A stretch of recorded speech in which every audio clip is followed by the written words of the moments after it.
आइए जानते हैं आज की देश और दुनिया की सबसे महत्वपूर्ण और ताज़ा खबरों पर नज़र डालते हैं। पर अभी तक आपने इस वीडियो को लाइक नहीं किया तो लाइक कर दीजिए। सुप्रीम कोर्ट बनाएगा पुलिस कार्रवाई की जांच के लिए बड़ी कमेटी। दिल्ली में छात्र प्रदर्शन के दौरान पुलिस की कार्रवाई को लेकर सुप्रीम कोर्ट ने बड़ा कदम उठाया है। कोर्ट ने कहा है कि मामले की जांच के लिए एक बड़ी कमेटी बनाई जाएगी। इसमें रिटायर्ड जज, पूर्व डीजीपी और पूर्व सीबीआई निदेशक जैसे अधिकारी शामिल हो सकते हैं। कमेटी यह देखेगी कि प्रदर्शन के दौरान पुलिस ने सही तरीके से काम किया या नहीं। इस मामले पर अब सुप्रीम कोर्ट की निगरानी में जांच आगे बढ़ेगी। सुप्रीम कोर्ट ने फांसी की जगह जहरीला इंजेक्शन देने की मांग ठुकराई। सुप्रीम कोर्ट ने मौत की सजा को फांसी के बजाय जहरीला इंजेक्शन देकर पूरा करने की मांग वाली याचिका को खारिज कर दिया है। इसका मतलब है कि फिलहाल भारत में मौत की सजा देने का मौजूदा तरीका ही जारी रहेगा। इस मामले में अदालत ने फांसी की जगह दूसरे तरीकों को अपनाने की मांग को स्वीकार नहीं किया। यह फैसला देश में मौत की सजा के तरीके को लेकर चल रही बहस के बीच आया है। प्रधानमंत्री केयर्स फंड में चंदा 30% घटा। प्रधानमंत्री केयर्स फंड की नई रिपोर्ट के अनुसार वित्त वर्ष 2024 से 2025 में देश से मिले चंदे में करीब 30% की कमी आई है। इस दौरान घरेलू चंदा लगभग 489 करोड़ रुपए रहा। विदेश से मिले चंदे में भी करीब 18% की कमी बताई गई है। रिपोर्ट के अनुसार मार्च 2025 तक प्रधानमंत्री केयर्स फंड में कुल करीब 8,452 करोड़ रुपए मौजूद थे। यह जानकारी फंड की ऑडिट रिपोर्ट के आधार पर सामने आई है।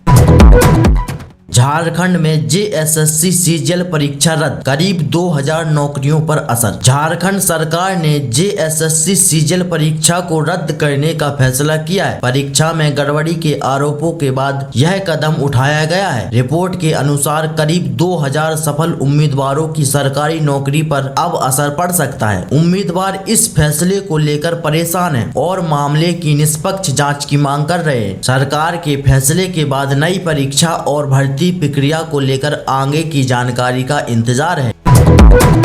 एनटीए में बड़ा बदलाव, 50 से ज्यादा कर्मचारियों को हटाया गया। यूजीसी नेट परीक्षा में सवालों से जुड़ी गड़बड़ी के बाद राष्ट्रीय परीक्षा एजेंसी यानी एनटीए में बड़ा बदलाव शुरू हो गया है। रिपोर्ट के अनुसार 50 से ज्यादा कर्मचारियों को हटाया गया है और परीक्षा कराने की पूरी व्यवस्था को बेहतर बनाने की तैयारी है। शिक्षा मंत्रालय ने परीक्षा में गलतियों को रोकने के लिए व्यवस्था में बड़े बदलाव के निर्देश दिए हैं। इसका असर आने वाली परीक्षाओं की तैयारी और संचालन पर भी पड़ सकता है।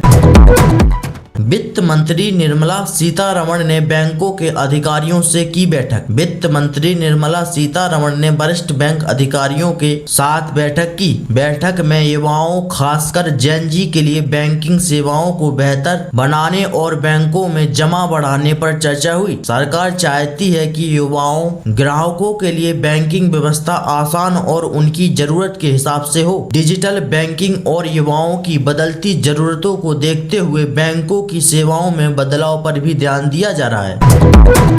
भारत और पाकिस्तान के बीच आज हॉकी वर्ल्ड कप का बड़ा मुकाबला। आज हॉकी वर्ल्ड कप में भारत और पाकिस्तान की टीमें आमने सामने होंगी। मुकाबला नीदरलैंड के एम्स्टेल्वेन में खेला जाएगा। दोनों टीम एक ही पूल में है और यह मुकाबला काफी महत्वपूर्ण माना जा रहा है। हॉकी इंडिया के अनुसार भारत की टीम में कप्तान हरमनप्रीत सिंह समेत कई बड़े खिलाड़ी शामिल है। मैच को लेकर दोनों देशों के खेल प्रशंसकों में काफी उत्साह है।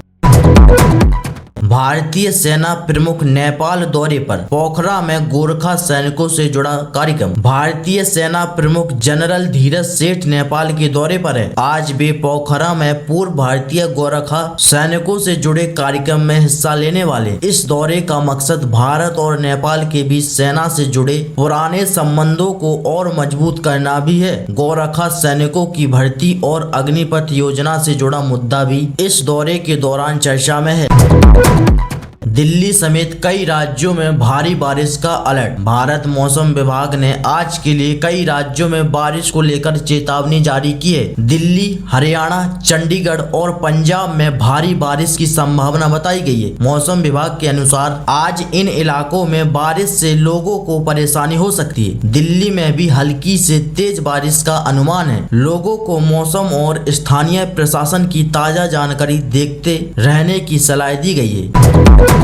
दिल्ली के नए मास्टर प्लान में नहरों और नालों के पानी से बिजली बनाने के विकल्प पर भी जोर दिया गया है। इसके साथ ही सौर ऊर्जा के इस्तेमाल को बढ़ाने की योजना है। सरकार का लक्ष्य है साफ ऊर्जा के स्रोत बढ़ाना और शहर की बिजली जरूरत को पूरा करने के नए रास्ते तलाशना है। अगर योजना आगे बढ़ती है तो दिल्ली में पानी और सौर ऊर्जा से बिजली बनाने के नए प्रोजेक्ट देखने को मिल सकते हैं।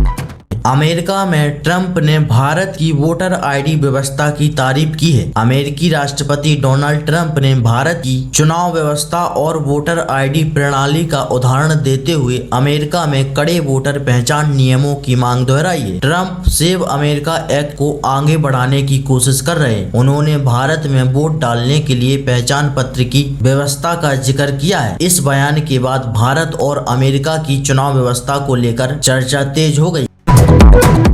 अमेरिका में भारतीय मूल के बच्चों को बचाने वाले किशोर को ट्रंप ने सम्मानित किया। अमेरिका में 16 साल के लाइफ गार्ड राइडर विलियम्स ने समुद्र में डूब रहे 10 साल के भारतीय मूल के बच्चे नाथ नियल राय की जान बचाई थी। इसके बाद राष्ट्रपति डोनाल्ड ट्रंप ने दोनों को व्हाइट हाउस बुलाया और किशोर की बहादुरी की तारीफ की। बच्चे को कैलिफोर्निया के समुद्र तट पर तेज लहरों से बचाया गया था। यह घटना सोशल मीडिया पर भी काफी चर्चा में रही।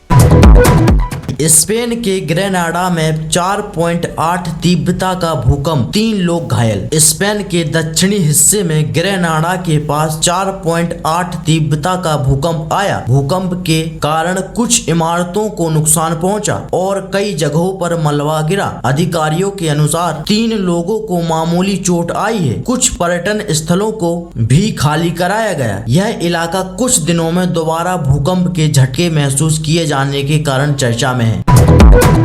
अंतरिक्ष में फ्रांस की महिला एस्ट्रोनॉट ने रचा इतिहास। फ्रांस की एस्ट्रोनॉट सोफी एडेनॉट अंतरिक्ष में स्पेसवॉक करने वाली पहली फ्रांसीसी महिला बनी है। उन्होंने अमेरिकी एस्ट्रोनॉट अनिल मेनन के साथ इंटरनेशनल स्पेस स्टेशन के बाहर जाकर काम किया। इस दौरान अंतरिक्ष स्टेशन के एक एंटीना से जुड़ा काम किया गया। इस मिशन को फ्रांस और यूरोप के अंतरिक्ष कार्यक्रम के लिए बड़ी उपलब्धि माना जा रहा है।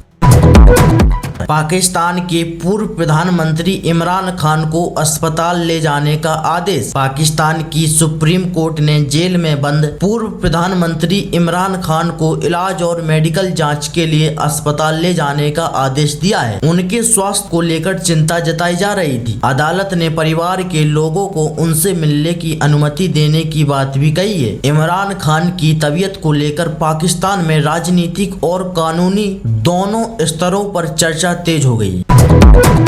यूएई में मिसाइल खतरे का अलर्ट, लोगों को सुरक्षित जगह जाने की सलाह। संयुक्त अरब अमीरात में आज संभावित मिसाइल खतरे को लेकर सुरक्षा अलर्ट जारी किया गया। अधिकारियों ने लोगों से सुरक्षित जगहों पर रहने और सरकारी निर्देशों का पालन करने को कहा गया है। बाद में अलर्ट हटा दिया गया और अधिकारियों ने बताया कि स्थिति सुरक्षित है। यह घटना अमेरिका और ईरान के बीच जारी तनाव के बीच सामने आई है, जिससे खाड़ी क्षेत्र में सुरक्षा को लेकर चिंता बढ़ी है।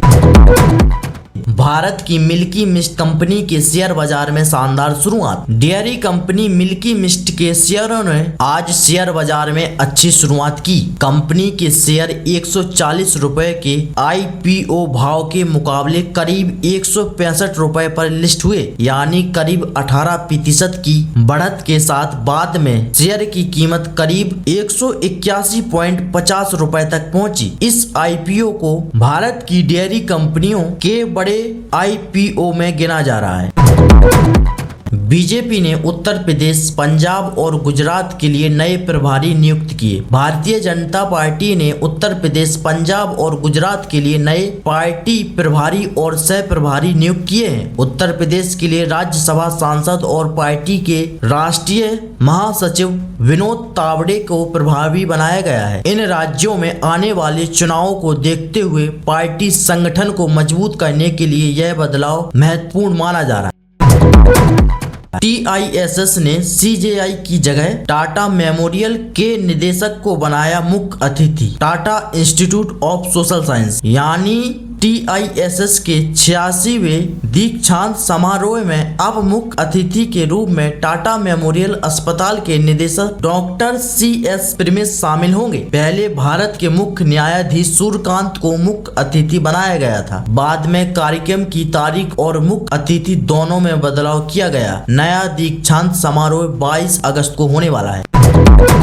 IIT कानपुर से 570 से ज्यादा कॉलेजों के छात्रों को साइबर सुरक्षा की ट्रेनिंग। IIT कानपुर के C3I हब ने आगरा की डॉक्टर भीमराव अंबेडकर यूनिवर्सिटी और विवेकानंद इनक्यूबेशन फाउंडेशन के साथ समझौता किया है। इसके तहत साइबर सुरक्षा से जुड़ा व्यावसायिक कार्यक्रम शुरू किया जाएगा। इस कार्यक्रम का लक्ष्य 570 से ज्यादा कॉलेजों के 3 लाख से अधिक छात्रों तक पहुंचना है। इसका उद्देश्य छात्रों को साइबर सुरक्षा और इससे जुड़े काम के लिए जरूरी जानकारी और कौशल देना है। ऋषभ पंत ने टेस्ट क्रिकेट में बनाया बड़ा रिकॉर्ड। भारत के विकेट कीपर बल्लेबाज ऋषभ पंत ने श्रीलंका के खिलाफ गोल्ड टेस्ट में बड़ा रिकॉर्ड बनाया है। पंत टेस्ट क्रिकेट में 100 छक्के लगाने वाले पहले भारतीय बल्लेबाज बन गए हैं। वह दुनिया के केवल चौथे बल्लेबाज हैं जिन्होंने टेस्ट क्रिकेट में यह आंकड़ा पार किया है। पंत ने यह उपलब्धि अपने 91वें टेस्ट मैच में हासिल की और इस मामले में सबसे तेज खिलाड़ियों में शामिल हो गए।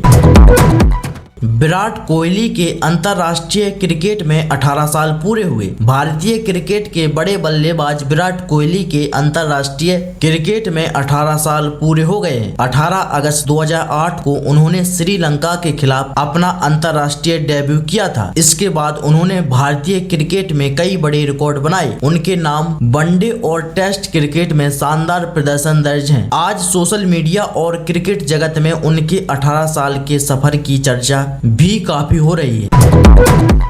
एशियन गेम्स की तैयारियां अंतिम दौर में पहुंची। अगले महीने जापान में होने वाले एशियन गेम्स की तैयारियां अब अंतिम दौर में पहुंच गई हैं। इस प्रतियोगिता में एशिया के कई देशों के खिलाड़ी हिस्सा लेंगे। भारत की ओर से भी कई युवा खिलाड़ियों पर नजर रहेगी। इस बार कम उम्र के कई खिलाड़ी भी बड़ी प्रतियोगिता में अपना दम दिखाने की तैयारी कर रहे हैं। भारत के लिए एथलेटिक्स समेत कई खेलों में पदक की उम्मीद बनी हुई है। भारत में 2027 की जनगणना को लेकर 40 सवाल तय किए गए। भारत में होने वाली जनगणना 2027 को लेकर सरकार ने सवालों की सूची तय कर दी है। रिपोर्ट के अनुसार इस बार कुल 40 सवाल पूछे जाएंगे। इसमें जाति से जुड़ी जानकारी के साथ साथ अनुसूचित जाति और अनुसूचित जनजाति से जुड़ी जानकारी भी शामिल होगी। जनगणना लंबे समय बाद देश की आबादी और लोगों से जुड़ी जानकारी को नए तरीके से दर्ज करेगी। आज त्रिपुरा में बैंक बंद रहेंगे, बाकी राज्यों में समान कामकाज। आज त्रिपुरा में महाराजा वीर विक्रम किशोर माणिक बहादुर के जन्मदिन के कारण बैंक शाखाएं बंद रहेंगी। देश के बाकी ज्यादातर राज्यों में बैंक समान रूप से खुले रहेंगे। इसलिए अगर आप बैंक का काम कराने जा रहे हैं तो अपने राज्य की छुट्टी जरूर देख लें। ऑनलाइन बैंकिंग, UPI और मोबाइल बैंकिंग जैसी सेवाएं आमतौर पर उपलब्ध रहेंगी।